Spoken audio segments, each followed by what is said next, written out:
हरी बठलाली राजवू हरी बठलाली राजवू रे ले ले यही हरे कलर के वाठ लाली राजवू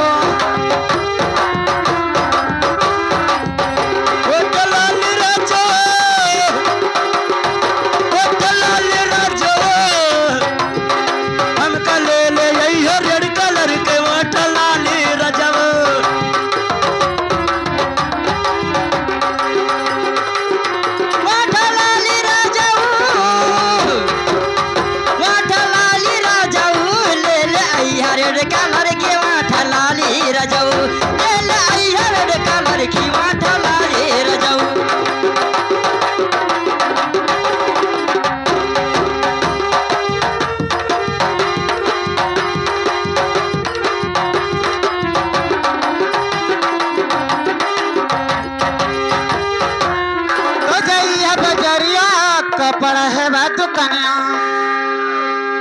तो जइया बजरिया कपड़ है दुकनिया हरे ले ले एक करिया साड़ी रजऊ रे ले ले यही हरे कलर के वाट लाल भतरा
रेड कलर की वाठा लाली दुल्हा ले ले आइया रेड कलर की वाठा लाली रजऊ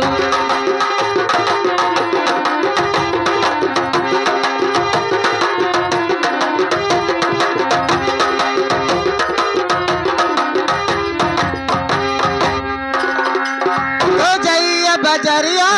पटहर दुकनिया तो जइया बजरिया पटहर दुकनिया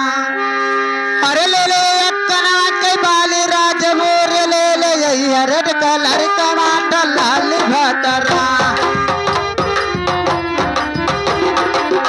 रेड कलर के वाट लाल राजवो हम का ले ले यही रेड कलर के वाट लाल राजवो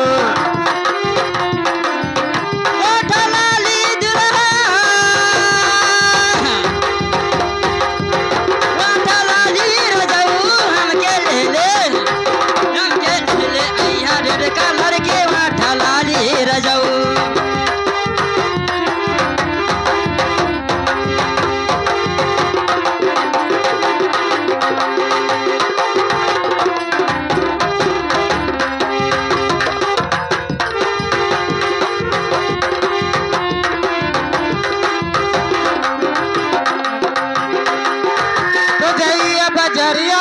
माने हरे दुकनिया तो जइया बजरिया माने हरे दुकनिया हरे ले ले या हाथ के चूड़ी राजवो रे ले ले यही रेड कलर का वाट लाल भतरा ले ले यही रेड कलर की वाट लाली दुल्हा